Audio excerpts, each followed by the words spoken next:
Selamat datang semuanya. Selamat bertemu ataupun berjumpa pada pertemuan pertama mata kuliah Konsep Dasar Biostatistika untuk semester 4. Definisi statistik ataupun statistika ini bermula dari kata status atau yang diambil dari bahasa Latin yang berarti negara.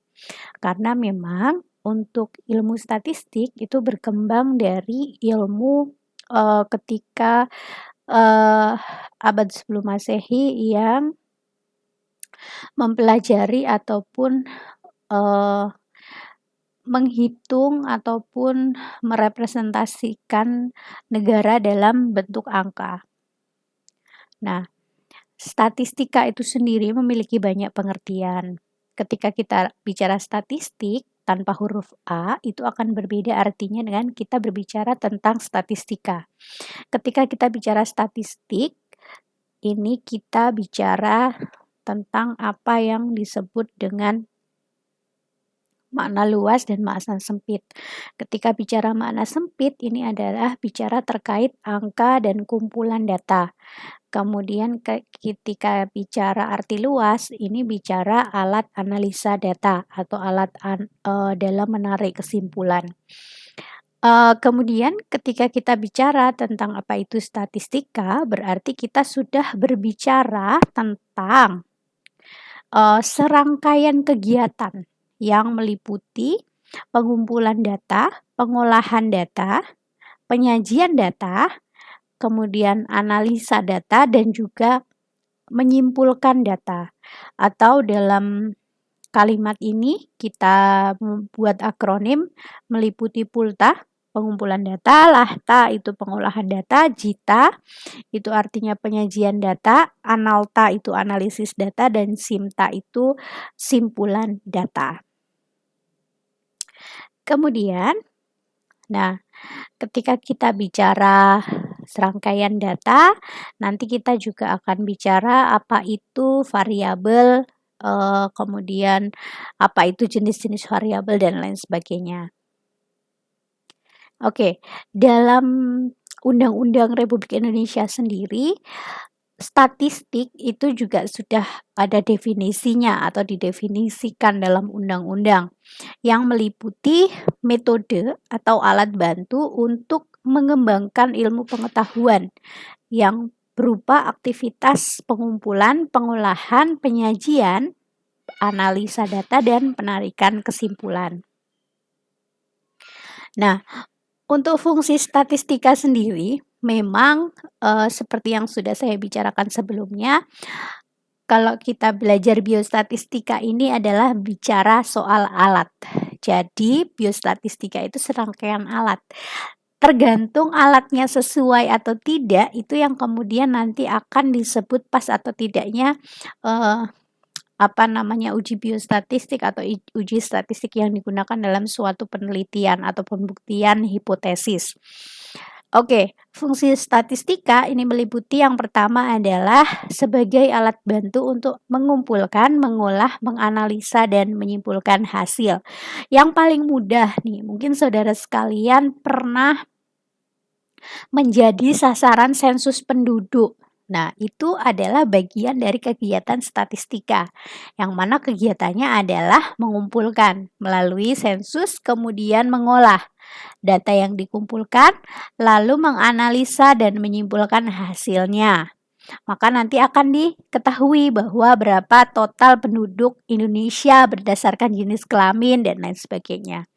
Kemudian yang kedua adalah meningkatkan efisiensi dengan membatasi dan memastikan cara kerja dan cara pikir. Ini nanti berkaitan dengan fungsi statistika sebagai metode penelitian. Kemudian meringkas hasil penelitian dalam bentuk yang sederhana dan mudah dipahami.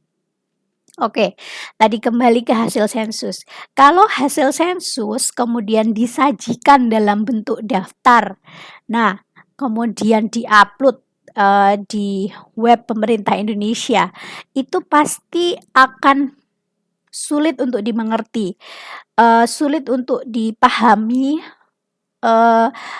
informasi apa yang terkandung dalam hasil sensus tersebut. Tapi kalau diinterpretasikan dalam misal infografis, kalau saudara-saudara tahu ya di kemarin kasus COVID ataupun hasil sensus dalam bentuk infografis, ini akan lebih mudah untuk ditarik kesimpulan dan diinterpretasikan hasilnya. Kemudian memberikan gambaran mengenai suatu peramalan untuk waktu yang akan datang. Nah, ini hubungannya dengan fungsi yang selanjutnya, yakni menganalisis faktor kausal dan perbedaan dari sejumlah faktor yang kompleks dan rumit. Ini berhubungan dengan peramalan terutama pada studi-studi kesehatan. Contohnya gimana, Bu? Contohnya nih, dari mana kita tahu bahwa obesitas merupakan salah satu faktor resiko dari kejadian hipertensi? Nah, taunya dari mana? Taunya juga dari perhitungan statistik, karena dengan statistik kita bisa melihat seberapa jauh hubungan antara kejadian obesitas dan juga hipertensi secara perhitungan yang sesuai. Kemudian, untuk apa sih peran statistik dalam penelitian? Nah, dalam penelitian, statistik ini tentunya yang pertama adalah berguna sebagai penentu besar sampel untuk penelitian. Nah, kalau saudara sekalian pernah ke ruang baca dan membaca salah satu skripsi kakak tingkat kalian, itu pasti ada yang namanya sampel penelitian. Nah, dari sampel penelitian ini adalah gambaran atau pencuplikan dari sebuah populasi, kemudian diambil beberapa saja yang menggambarkan populasi tersebut, kemudian dilakukan penelitian pada sampel. Kemudian statistik ini juga berfungsi untuk uji validitas dan reliabilitas instrumen. Ini untuk memastikan bahwa instrumen yang digunakan untuk mengukur itu memang instrumen yang sudah bisa untuk mengukur. Iya sih Bu, kok bingung. Nah, ini misalnya nih dalam suatu kuesioner itu harus kita uji dulu apakah benar kuesioner ini bisa diterima maksud kuesionernya oleh semua orang dengan arti ataupun makna yang sama. Misalnya nih, pertanyaannya adalah bagaimana kepuasan Anda terkait pelayanan di Puskesmas X. Nah, kira-kira nanti jawaban orang-orang yang kita jadikan sampel itu dia akan tersebar merata atau persebaran distribusinya normal atau tidak. Nah, itu nanti kita bicarakan lebih lanjut.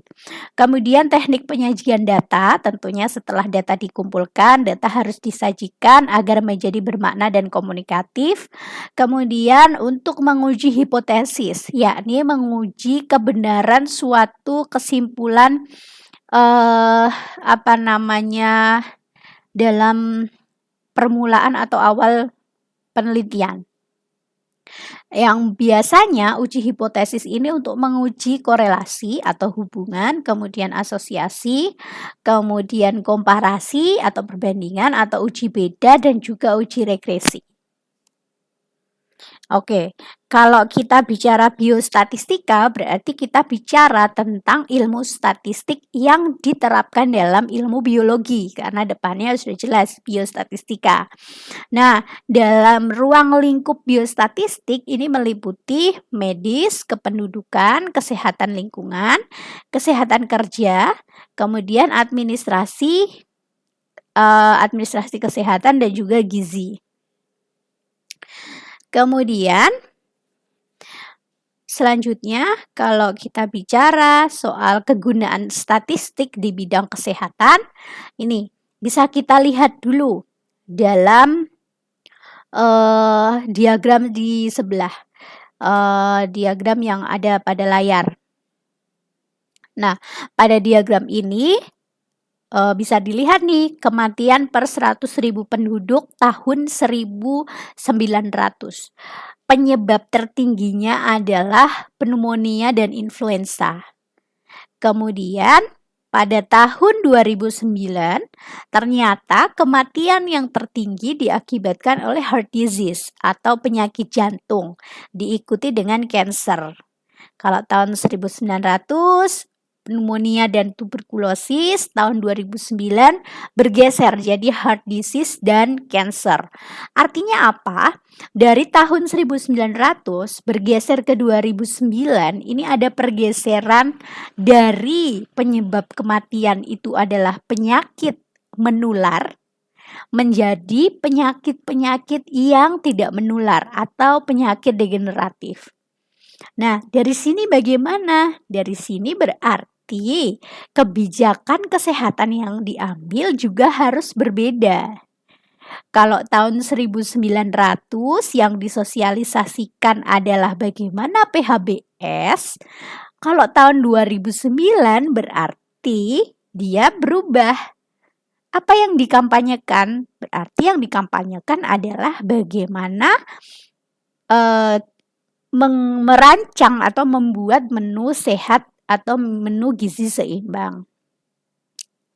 Nah, kemudian kita bergeser ke pembagian statistik. Secara umum, statistik ini dibagi menjadi dua. Ada statistik deskriptif dan statistik inferensial. Kalau kita bicara statistik deskriptif, artinya kita bicara soal statistika yang digunakan untuk mendeskripsikan atau memberi gambaran saja terhadap objek yang diteliti. Artinya tanpa membuat kesimpulan yang diperlakukan untuk umum atau generalisasi. Dengan alat yang digunakan yakni narasi, tabel, grafik, diagram, dan statistik deskriptif yang meliputi mean, median, modus, dan lain sebagainya. Ini adalah contoh statistik deskriptif. Nah, kejadian pertusis ya, di gambar ini adalah pertusis itu adalah batuk 100 hari. Kalau belum tahu ya, pertusis itu batuk 100 hari.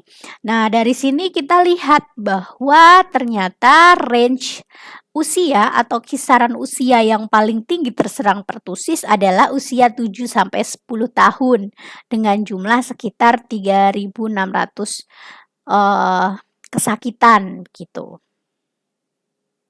Kemudian bergeser ke statistik inferensial atau induktif. Ini adalah statistik yang digunakan untuk mengeneralisasi populasi dari mana sampel diambil. Artinya dia akan dilakukan analisis data.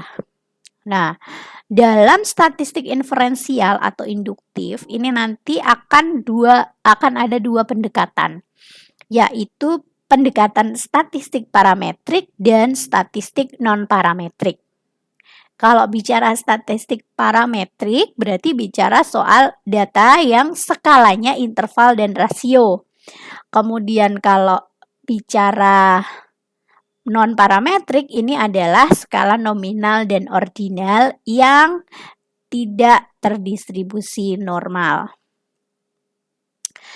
Kemudian, nah ini adalah langkah statistik deskriptif yang meliputi pengumpulan data, klasifikasi tabulasi data, presentasi data, kemudian apakah informasi diambil dari sampel berarti menggunakan teknik sampling, kemudian kalau memang tidak teknik sampling berarti dia sensus, survei. Nah, kalau statistik induktif ini dia masuk kepada analisa-analisa yang digunakan berdasarkan uji statistiknya. Oke, selanjutnya adalah data dan variabel.